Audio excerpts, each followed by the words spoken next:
अस्सलाम वालेकुम। आपको ये जानकर बड़ी हैरत होगी कि अमेरिकन एकेडमी ऑफ पेडियाट्रिक्स ने गवर्नमेंट से रिक्वेस्ट की है कि यूनाइटेड स्टेट्स ऑफ अमेरिका में बेबी वॉकर पर पाबंदी लगा दी जाए। और ये बात आज की नहीं है, बैक इन 2004 कनाडा में बेबी वॉकर की सेल और परचेज पर मुकम्मल तौर पर पाबंदी लगा दी गई थी। पूरी दुनिया में मेडिकल माहिरीन, स्पेशली बच्चों के माहिर डॉक्टर, बच्चों में कभी भी पेरेंट्स को रिकमेंड नहीं करते, इंकरेज नहीं करते कि उनमें बेबी वॉकर का यूज़ करवाया जाए। इसके क्या रीजंस हैं, आज की इस वीडियो में हम इस पर बात करेंगे।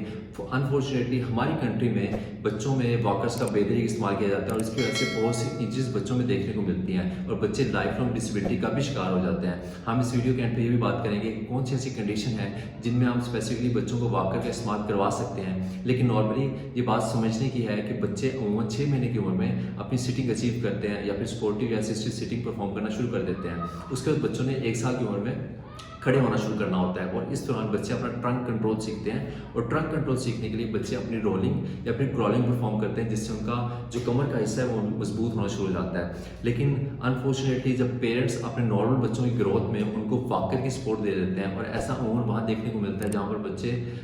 जॉइंट फैमिलीज में रह रहे होते हैं और पीयर ग्रुप के प्रेशर की वजह से या फिर एल्डर्स जो फैमिली मेम्बर्स हैं उनके प्रेशर की वजह से पेरेंट्स उनको वॉकर दे देते हैं। बहुत से केसेस में ये देखा गया है कि 80% इंजरीज जो बच्चों में आ रही होती हैं उनके वॉकर के यूज़ की वजह से आ रही होती हैं। ऐसा क्यों हो रहा होता है? उसकी एक बेसिक रीज़न ये है कि बच्चा जब वॉकर पे आता है तो उस वक्त उसकी प्रॉपर सेंसेस काम नहीं कर रही होती, उसका प्रॉपर अपनी बॉडी पे कंट्रोल नहीं होता और उसको वॉकर ड्राइव कर रहा होता है, ना कि बच्चा खुद वॉकर को ड्राइव कर रहा हो। और जब बच्चा हल्की फुल्की मूवमेंट करता है और वॉकर खुद स्लाइड करता है तो अमूमन ये देखा गया कि बच्चे वॉकर के यूज़ से सीढ़ियों से नीचे गिर जाते हैं, या फिर ये देखा गया कि बच्चे मूव करते हुए अपना जो सेफ जोन है, अपना रूम जो है उससे निकल कर किचन में चले जाते हैं और बहुत सी बर्न इंजरीज उनके वॉकर के यूज़ की वजह से आ रही होती हैं। ये तो सिर्फ ऐसी कंडीशंस हैं जिसमें अनफॉर्चुनेटली कोई इंजरी बच्चों में आ सकती है, लेकिन बहुत सी कंडीशंस ऐसी हैं जिसमें बच्चा नॉर्मल ग्रोथ कर रहा हो और हम उसको वॉकर से असिस्टेंस प्रोवाइड करने के चक्करों में उसमें डिसेबिलिटी का शिकार उसको कर देते हैं। उसी का रीज़न उस पर हम बात करते हैं। स्पेसिफिकली होता यह है कि जब बच्चा स्टैंडिंग परफॉर्म करता है तब वो बच्चा 2 साल की उम्र में होता है। उससे पहले अगर हम 6 महीने या 1 साल की उम्र में बच्चे को फोर्सफुल स्टैंडिंग करवाते हैं, यानी हम उसको वॉकर में खड़ा कर देते हैं, ऐसी कंडीशन में बच्चे के मसल्स, उसकी अपर बॉडी और स्पेशली उसकी जो लोअर बॉडी है वो इतना डेवलप नहीं होती कि अपनी पूरी बॉडी का वेट लिफ्ट कर सके। ऐसी कंडीशन में बच्चे की कमर के पट्टे भी कमज़ोर होते हैं, बच्चे की रीढ़ की हड्डी भी कमज़ोर होती है। लेकिन जब हम उसको वॉकर में फोर्सफुल स्टैंडिंग करवाते हैं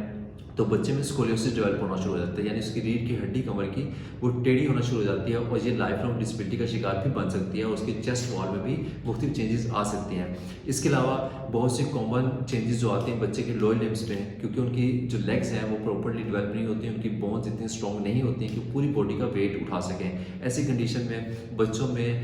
बो लेग्स देखी जाती हैं, यानी कि दोनों टांगे जो हैं वो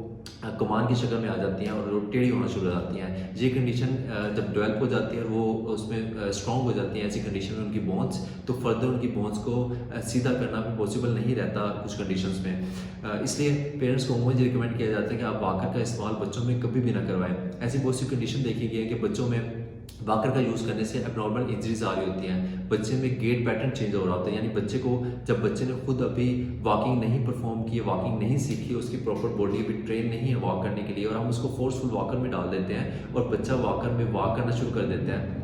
उस वक्त उसका गेट पैटर्न डिफरेंट होता है। अमूमन बच्चों में देखा गया कि बच्चे जब वॉकर में एक्चुअली वॉक करते हैं तो पीछे की तरफ मूव कर रहे होते हैं, उसके बाद वो थोड़ा ट्रेन होने के बाद आगे की तरफ मूव तो करना शुरू कर देते हैं, लेकिन बच्चों में अमूमन टो वॉकिंग आना शुरू हो जाती है। इसके साथ साथ अगर बच्चों में टो वॉकिंग नहीं भी आई तो बहुत सी कंडीशन में बच्चों का गेट पैटर्न खराब होते हैं, यानी बच्चे टेढ़ा होकर चलना शुरू कर देते हैं, बच्चे का झुकाव एक तरफ हो जाता है, बच्चे का हिप जॉइंट जो है वो डिसलोकेट होने के चांसेस होते हैं, बच्चे के हिप जॉइंट कमज़ोर होने की वजह से उनकी जो वॉक प्रॉपर नहीं रहती। और उसके बाद जब वॉकर छुड़वाया जाता है, यानी 2 साल की उम्र में बच्चा खुद चलना शुरू कर देता है,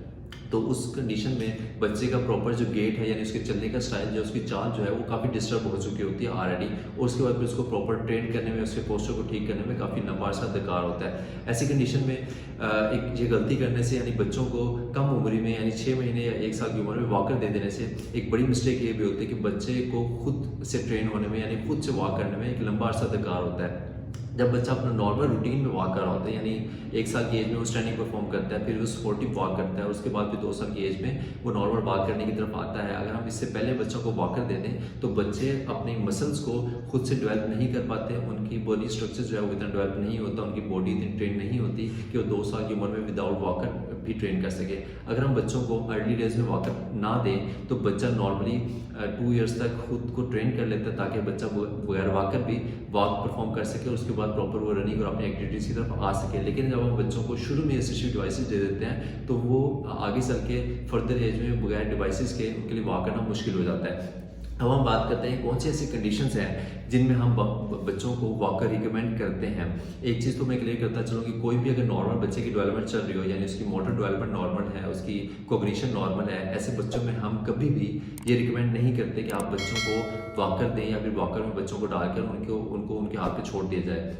कुछ कंडीशंस में फॉर एग्जांपल आपने कहीं बाहर मूव करना है, आपने पब्लिक एरिया में मूव करना है, तो आप बच्चों को प्रॉम्प्ट वगैरह यूज़ करवा सकते हैं या फिर कोई भी ऐसे वॉकर दे सकते हैं जिसमें बच्चा अपनी बॉडी पे अपनी लेग्स पे जोर नहीं डाल रहा। लेकिन आम रूटीन में अगर बच्चे की नॉर्मल डेवलपमेंट चल रही है, यानी उसके मसल की, उसकी बोन की ग्रोथ नॉर्मल चल रही है और अपने माइलस्टोन्स नॉर्मली अचीव कर रहा है, तो आप कभी भी बच्चों को वॉकर का इस्तेमाल ना करवाएं।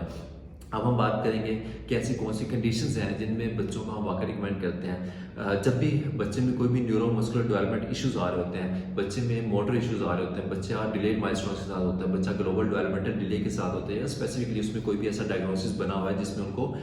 कोई भी सेरेब्रल पाल्सी के इश्यूज आ रहे होते हैं, या फिर उनमें कोई भी ग्रोथ के ऐसे इश्यूज आ रहे होते हैं जिसमें बच्चे की ग्रोथ 2 साल से ज़्यादा हो चुकी होती है, बच्चे के मसल्स डेवलप हो चुके होते हैं, उनमें या तो टाइटनेस होगी या फिर उनमें वो फ्लैसिड होंगे या फिर उनकी बोन्स प्रॉपर डेवलप हो चुकी होती हैं, उनकी बोन्स बन चुकी होती हैं, लेकिन बच्चा प्रॉपर अपने कोऑर्डिनेशन की वजह से, यानी उसका न्यूरोमस्कुलर कोऑर्डिनेशन इतना नहीं है या फिर उसकी कोऑर्डिनेशन इतनी अच्छी नहीं है या फिर उसका मसल पे मूवमेंट पे कंट्रोल नहीं है, तो ऐसी कंडीशन में हम फिर रिकमेंड करते हैं कि बच्चों को असिस्टिव वॉकर्स यूज़ करवाए जा सकते हैं और उनको भी हम डिज़ाइन किया जाता है, यानी हर तरह का वॉकर हर बच्चे में यूज़ नहीं करवाया जाता। स्पेसिफिक कंडीशंस में स्पेसिफिक वॉकर्स बच्चों को रिकमेंड किए जाते हैं ताकि बच्चा उन असिस्टिव डिवाइसेस की मदद से प्रॉपर्ली चलना सीख जाए, और ये तब किया जाता है जब बच्चा चलने की एज से आगे निकल रहा होता है, यानी 2 साल से ज़्यादा बच्चे की एज हो रही हो, और फिर हम उनमें ऐसे वॉकर यूज़ करवाते हैं अगर वो 2 साल की एज में नॉर्मली नहीं चल रहा। लेकिन अगर बच्चे की हर तरह से डेवलपमेंट नॉर्मल चल रही है, उसकी कोग्निशन नॉर्मल है, उसकी सेंसेस नॉर्मल है, उसकी मोटर डेवलपमेंट नॉर्मल है, उसकी मसल्स की कंडीशन नॉर्मल है, उनकी बोन की ग्रोथ, बोन की हेल्थ नॉर्मल है, तो ऐसी कंडीशन में आप कभी भी बच्चों को वॉकर का इस्तेमाल ना करवाएं। अगर आपके घर में, आपकी फैमिली में, आपके सराउंडिंग में कोई भी ऐसे बच्चे हैं जिनका वॉकर यूज़ करने से कोई भी इंजरी हो गई है या फिर उनमें कोई भी डिसेबिलिटी आ रही है, उनमें स्कोलियोसिस डेवलप हो रहा है, या फिर ऐसे बच्चे मौजूद हैं जो विदाउट वॉकर नहीं चल सकते, उनकी एज वॉकिंग एज से ज़्यादा हो रही है, उनकी 2 साल से ज़्यादा एज हो रही है और अभी तक उन्होंने चलना स्टार्ट नहीं किया, और आप समझते हैं उनको वॉकर देना चाहिए और आप हमारी टीम से कॉन्टैक्ट करना चाहते हैं, आप हमें क्लिनिक पे विजिट करना चाहते हैं या आप हमारी ऑनलाइन कंसल्टेशन बुक करना चाहते हैं, तो आप नीचे दिए गए नंबर पर कॉन्टैक्ट कर सकते हैं। Thank you so much.